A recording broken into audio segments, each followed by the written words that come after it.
Hello students, I am Dr. Virender Singh from SQL Classroom Environment. Dear students, today we are going to discuss plus 2 class 3rd chapter Deep Water, writer William Douglas from book Flamingo. Students, this William Douglas, he is an American writer. He was from 1898 to 1990 among us. 1898 से 1980 तक ये हमारे बीच के अंदर रहे. शुरू के अंदर he was a high school teacher but later on he became a जज. और इन्होंने एक रिकॉर्ड बनाया जज रहते हुए. ही वर्कड एज ए जज continuously for 36 years from 1939 to 1975. 1939 से 1975 तक जब ये रिटायर हुए तब तक ये जज रहे. 40 साल की उम्र से ये जज बन गए थे और लगातार 36 ईयर्स तक ये जज रहे. ये अमेरिका के जो 32nd प्रेसिडेंट थे, 32वें प्रेसिडेंट थे, फ्रैंकलिन रूजवेल्ट, जो बहुत बड़े इंटरनेशनल लीडर थे. विलियम डोगलास इनके बहुत अच्छे फ्रेंड थे और एक तरह के पॉलिटिकल एडवाइजर भी रहे हैं ये. तो ये जो चैप्टर आज हम पढ़ने जा रहे हैं Deep Water, actually it is not a story but it has been taken from biography of William Douglas of Men and Mountains. ये उनकी अपनी बायोग्राफी में से लिया गया है डीप वाटर. इस बायोग्राफी के अंदर विलियम डोगलास क्या बताते हैं, ये इस स्टोरी में बता रहे हैं कि विलियम डोगलास पानी से बहुत अधिक डरते थे. इनके दिमाग के अंदर पानी के प्रति बड़ी भारी टेरर था, फियर था. किस तरह से इन्होंने उस पानी पर विजय हासिल की, उस डर, जो पानी के प्रति जो डर था उस पर इन्होंने विजय हासिल कैसे की, ट्रम्प हासिल कैसे की, उस घटना को इन पूरे चैप्टर के अंदर बताया गया है. तो आइए हम शुरू करते हैं विलियम डोगलास के बारे में कि ये घटना कैसे चलती है. मैं थोड़ा सा आपको विलियम डोगलास के बारे में और बता दूं हल्का सा. विलियम डोगलास ने एक और भी रिकॉर्ड बना रखा है. ही मैरिड 4 टाइम्स, 4 बार इन्होंने शादी की और 4 इनकी बीवियां हुई. सबसे पहले इन्होंने शादी की मिल्डार्ड रिडल से 1923 टू 1953, लगभग 30 साल तक ये इनके साथ रही. उसके बाद सेकंड इनकी वाइफ थी हॉस्टर डेविडसन 1954 टू 1963, ये लगभग 9 इयर्स तक इनके साथ रही. उनके बाद थर्ड मैरिज इन्होंने की जॉन मार्टिन से 1963 टू 1966, 3 इयर्स तक ये इनकी बीवी इनके साथ रही. और लास्ट में he married with Kathleen हैफरन 1966 to 1980 के अंदर इनकी डेथ हो गई थी. जब इनकी डेथ हुई at that time this 4th wife was with him, 4थी बीवी इनके साथ थी. खैर स्टूडेंट्स, आइए हम बात करते हैं डीप वाटर के बारे में. जब हमारा चैप्टर ओपन होता है at that time we meet first of all William Douglas and the age of William Douglas at that time is 10 to 11 years. 10 to 11 years ये इसकी एज है. और विलियम डोगलास क्या कर रहे हैं, William Douglas try to learn swimming. He decides to learn swimming. ये तैरना सीखना चाहते हैं और उस तैरना सीखने के लिए इन्होंने किसको ज्वाइन किया, YMCA को इन्होंने ज्वाइन किया. क्या है ये YMCA? Young man Christian association. Young man Christian association, ये इनकी कोई एक एसोसिएशन बना रखा है, इन्होंने कोई यूनियन बना रखा है.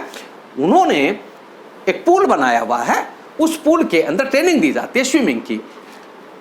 डोगलास बताते हैं कि this was the better opportunity. अच्छी एक अपॉर्चुनिटी इनको था. इसके पीछे लॉजिक क्या बता रहे हो, वो कहते हैं कि ये जो पूल था, जो स्विमिंग पूल था, ये बिगिनिंग में 2 to 3 फीट डेप्थ था इनका और लास्ट में जाकर के इनका 9 फीट तक इनकी गहराई थी, डेप्थ थी. तो ये इनके लिए बहुत अच्छा था क्योंकि इनको तैरना नहीं आता था और ये पानी से बुरी तरह से डरते भी थे. ये अपनी एक छोटी सी और घटना बताते हैं पीछे की, और ज्यादा बच्चे की बताते हैं कि डर क्यों हुआ इनको पानी से.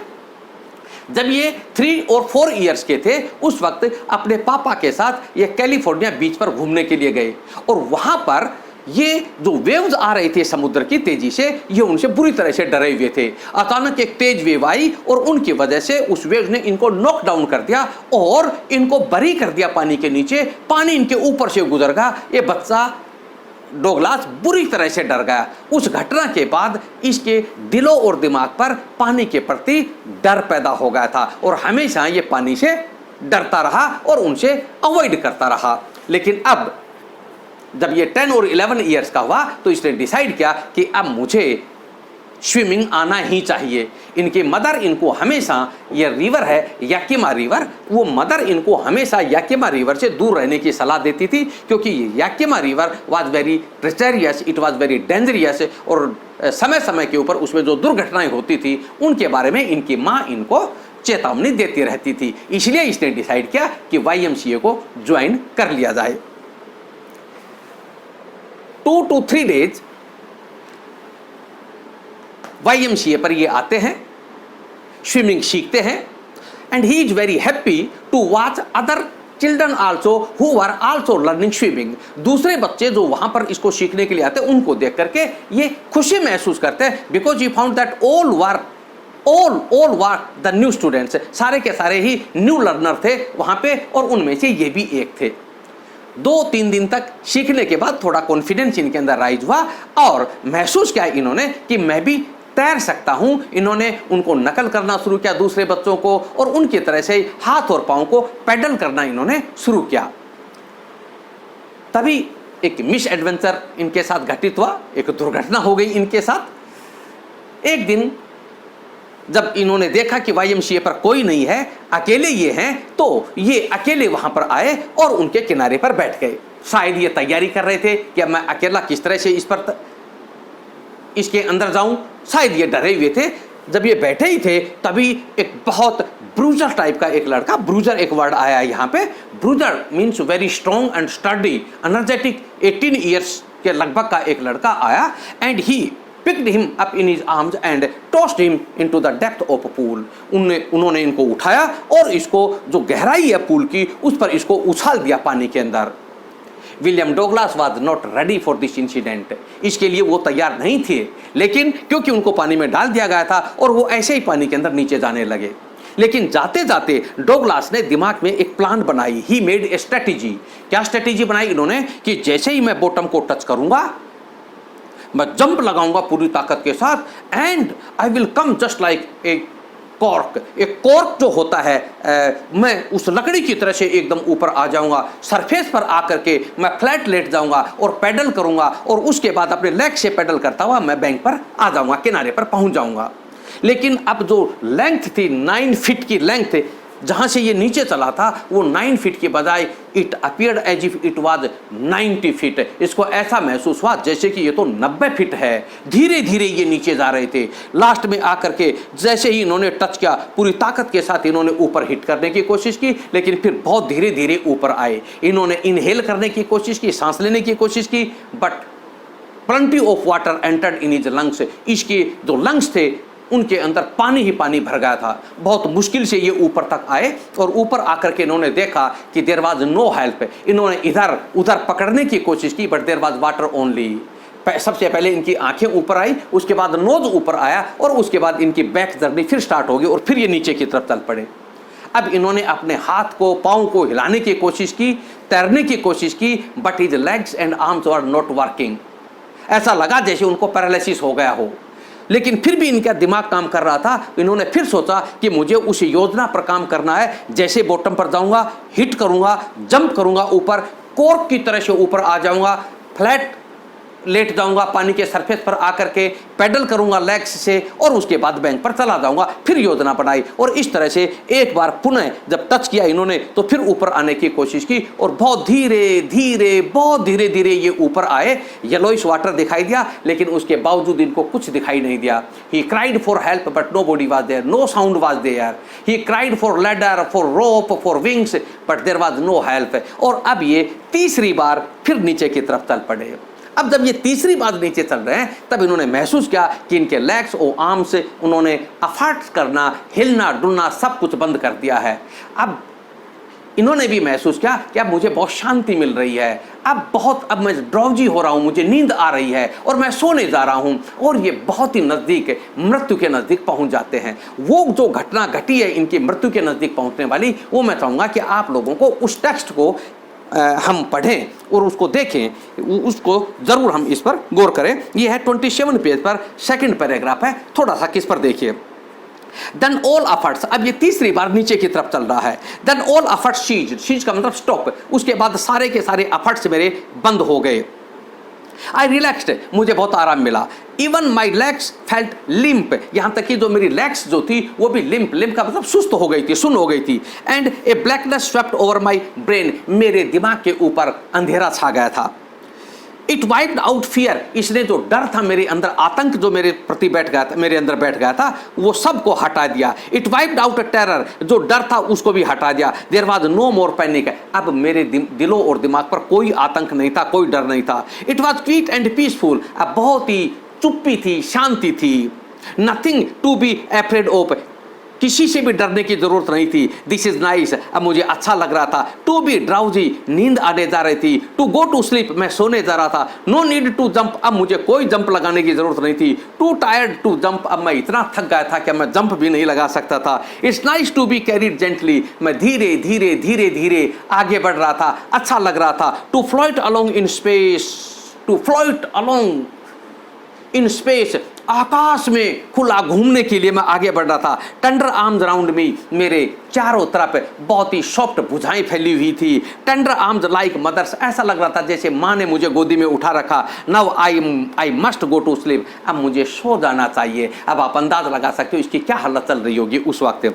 आई crossed to oblivion, I crossed to oblivion, oblivion का मतलब होता है वेरी नियर टू अनकॉन्शियस, बेहोश हो जाना। कहता कि मैं लगभग बेहोशी की स्थिति के अंदर था। And the curtain of life fail, और मेरे जीवन का जो कर्टेन था, पर्दा था, वो गिर गया था। अब कर्टेन गिरने का मतलब क्या होता है? डेथ हो जाना। तो ये भी यही महसूस कर रहा है कि मेरी डेथ हो गई थी, ये ऐसा सोच बैठता है। लेकिन लकीली ही वाज शेव्ड, इसको बता लिया गया, समय पर इसकी हेल्प पहुंच गई और इसको बचा लिया गया। लेकिन इस घटना ने एक एवर लास्टिंग इफेक्ट इनके जीवन पर छोड़ दिया, और इस घटना ने इनके जीवन को बहुत ही मिजरेबल बना दिया, दयनीय बना दिया।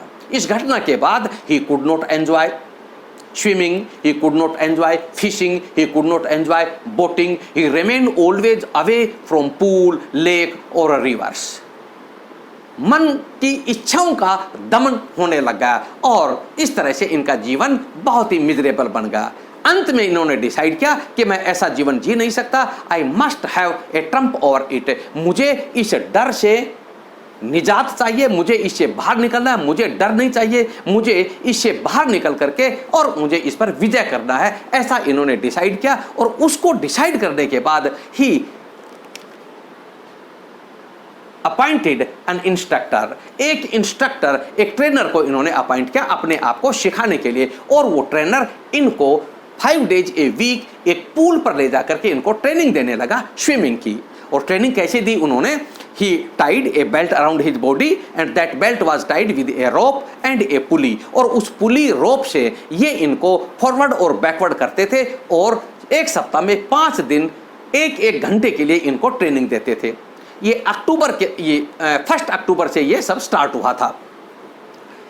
लगभग 3 महीने के अंदर विलियम डगलस को ऐसा महसूस हुआ कि yes now I am very near to learn swimming. लगभग 3 महीने के बाद इनको आभास हुआ कि हाँ मुझे अब तैरना आने लग गया है और मैं तैर सकता हूँ। लेकिन उसके बावजूद भी इंस्ट्रक्टर इनको करवाते रहे। इंस्ट्रक्टर ने इनको सिखाया how to keep your face under water, how to inhale by keeping your nose above water and how to exhale your breath inner side of water. किस तरह से नाक को ऊपर उठा करके, पानी से ऊपर उठा करके इनहेल करें, सांस लें, और किस तरह से पानी के अंदर चेहरा छुपा करके और आप एक्सहेल करें, अपने सांस को छोड़ें। ये इंस्ट्रक्टर ने इनको सब चीज़ें सिखाई।